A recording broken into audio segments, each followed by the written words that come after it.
Good morning again, friends, and welcome again to Tired Temple United Methodist Church on this Crucifixion Friday, April 15th, 2022, where we are observing the crucifixion of our Lord by sharing the 7 last words of Christ from the cross. We're sharing one of each hour from the 9 a.m. hour to the 3 p.m. hour at the top of the hour. We had at 9 o'clock Brother Fred Kennedy, who brought us the first word, which was so good and encouraging, and we're so grateful for that. For those of you who are returning, we're grateful for your returning with us. And for those of you who are just joining us, I am Doug Walker, Senior Pastor here, and you are in for a treat. Our second word is brought to us today by Brother Charles McDonald, and he is going to come to you in his own way. And so I'm going to make way for him. And so I introduce to some and present to others Brother Charles McDonald. Hear ye him.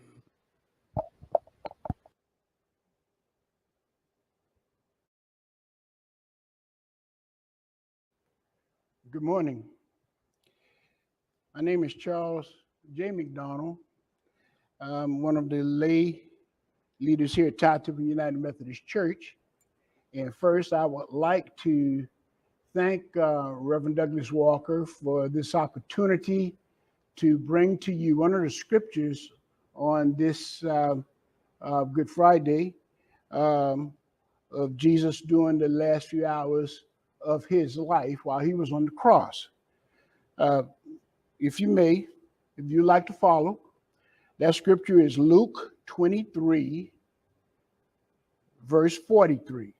Luke 23, verse 43. And it reads as follows.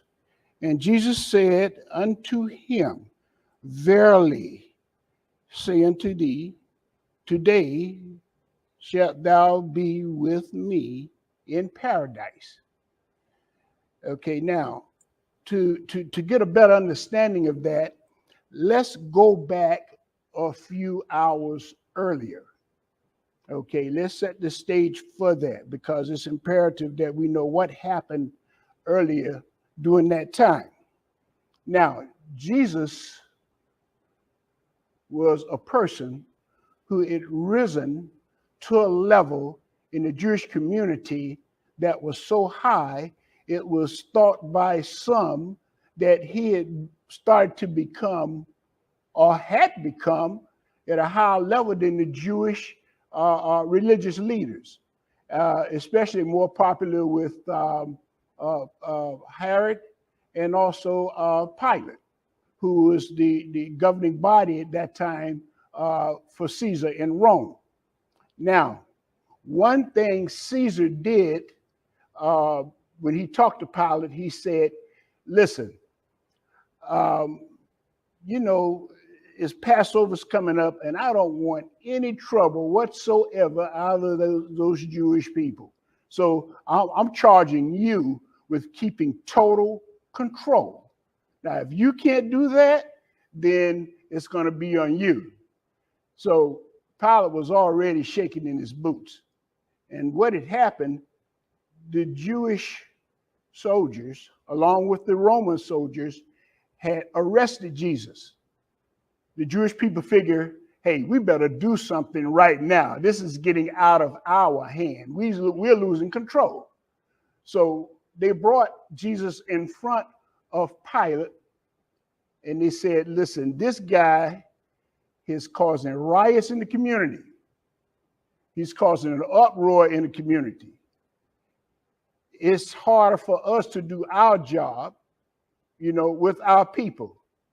And I'm gonna tell you something. If you don't care about us, care about this. Jesus is telling the Jewish people not to pay taxes to Caesar. And what do you think could happen if Caesar found out about that? So Pilate said, man, this is kind of your problem. Personally, I think the brother is kind of gaining popularity and and I feel as though there's a little jealousy here, but I want to keep the peace. So now Pilate asked Jesus, they say you're the king of the Jews. Are you? Jesus looked at him and said, if you say I am, so I must be. He said, oh man, come on now. Listen, are you king of the Jews? Are you speak to the Jews? You're their leader. Are you the Lord here on earth? Are you God's son here on earth? Jesus didn't say anything. He asked him several times. Jesus said, if you say I am, I am. So now, Pilate looked at the Jewish religious leaders and said, hey, isn't he a Gentile? Yes, sir. Yeah. Well, why am I doing this? Listen, he is governor under Herod. Y'all take him to Herod, let him deal with this problem. Now, when they did speak with Herod, Herod was kind of excited in a way because he said, man, I heard so much about Jesus. I wouldn't get a chance to see him because, man, they say that guy's he's doing miracles, man. I want to see this myself. So they brought him in front of Herod, and basically Herod was asking him questions and wanted him to perform. So Jesus didn't say anything, just stood there. So Herod kind of got a little perturbed at him, and then he said, I tell you what, take him back to Pilate. Let him deal with it. He took him back to Pilate. It was going back and forth. Jesus was tried 6 times. They kept taking him back and forth. They got him back in front of Pilate. They said, Pilate, listen, do something here. We want this brother killed. We want him eliminated. We want him out of the picture forever. Pilate said, come on, I don't see what this man has done wrong. But now you want me to kill him? They said, yeah, get rid of him, eliminate him. Pilate said, well, I kind of got an idea what you want. I'll tell you what lean over. What's the rule here? What do we do? Okay, we are having flogged, and then by Jewish law, flogging maximum of 40 lashes with a 3-pronged whip that had metal tips on it. And we'll say, okay, we'll call that a day. So they took Jesus to a prison area. They bonded his hands, ripped his clothes off of him, okay, leaned him across a pillar of stone. Now, before they did that, they didn't just tie his hands down and whipped him. Hey, listen, they kicked him. They spat on him. Several soldiers punching him, hitting him with sticks, the butt end of the spears, hitting him across his back, his legs, on his feet. They put a crown on his head full of thorns. He's bleeding from his forehead. They punched him so bad that one of his eyes had closed. He had lashes on his face. And then they began to whip him and whip him. They whipped him to the point where he had passed out, woke up and passed out again. But they kept trying to keep him conscious. When they finished, they took him back to Pilate and said, okay, there he is. Pilate looked at him. Come on, man, what y'all trying to do to this man? Is that not enough? Pilate, we want him dead. If you can't do that, we'll go and talk to Caesar and see what's going to happen. No, y'all don't do that. I tell you what, go ahead. We'll go ahead and crucify him. Let's crucify him. I don't want any problems here. I'm going to wash my hands of all this. I don't have nothing to do with it. Okay. They took him then out to the streets. And before they gave him that cross to bear, there had to be some type of agreement with the Roman government there. They said, well, okay, we're taking Jesus out of prison, but he's taking the spot of criminal man. So, well, we'll do a trade-off here. Let's trade him for Barabbas. Barabbas was a killer, a thief, a scoundrel. So that was the trade-off. They set Barabbas free in exchange for Jesus. So now, they laid this cross on him, which was about twice the amount of his body weight. And also they had two other criminals. And they had them toting that cross through the city. And as they were doing that, there were a group of women who was just pleading for his life, pleading for him not to be punished. They were weeping and crying and moaning. And Jesus like, hey, listen, don't cry for me. You need to cry for your children. What's to come? That's what it is. Believe in salvation here. He carried that cross through the entire city, heading for an area where they crucified people, an area called Calvary. And Jesus was so exhausted. Now, just imagine, put yourself in his shoes. He's carrying his cross.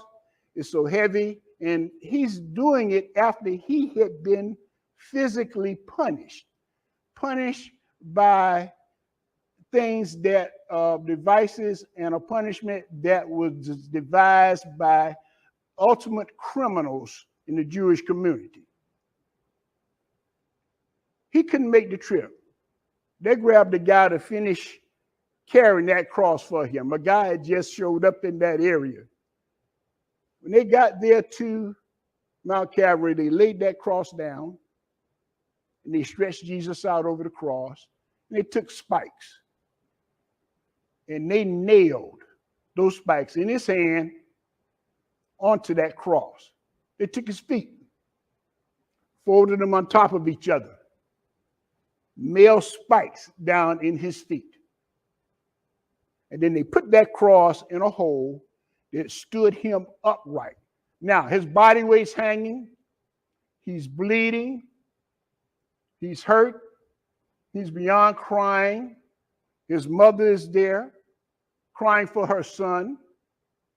Everybody's there weeping and crying for him. Some people were there and left. The soldiers, they started to feel this empathy for him. They even said, man is going through this. Yeah, he's got to be the Son of God. Now, right before he died, one of the prisoners who was there said, oh, Jesus, wait a minute, man, you're supposed to be the Messiah. You're supposed to be the man. You got all that power. You're that great. Why don't you just save yourself? And when you do it, and while you're doing it, save us too. The other prisoner, who was on the other cross, he protested what that guy was saying. He said, man, listen, that's the Son of God. You talking to him like that? Come on, man. No respect whatsoever. Can't you see what he's been through? Listen, we deserve to die up here, but not this guy. This guy hadn't done anything wrong. And while he was saying this, a soldier who also realized that he was the Son of God, and he was suffering up there. And usually when you're suffering like that on the cross, your lungs fill up with fluid, you're suffocating. And a soldier took the tip of his spear and plunged it in his side to force him to bleed out, to relieve some of that suffering so he can go ahead and then just die. Just imagine all of that. And while all this is going on, Jesus looked at them and said, You're punishing me. You've done all of this for me, but I forgive you. I'm dying. I'm dying for you. I'm dying for you. That other prisoner said, Jesus, can you find a way, or can you take me to heaven or the paradise that you're going to? Jesus' response was, I assure you today, you will be with me in paradise. And I think the larger view of this is no matter how much money we have, possessions, power on this earthly ground, but if you do not have faith in God, you will not obtain that glory in heaven. Thank you very much. Thank you so much, Brother McDonald, for that word and that reminder and that challenge to us to continue to remain faithful. We want to invite you back again now for our third word, which will come at the 11 o'clock hour, which will be brought by Minister Trudy Hillary, who will come in her own way. We look forward to that word. And so we invite you back again to join us at 11 o'clock for that next word. Until that time, please be well, take care, and may the peace of the Lord be with you all.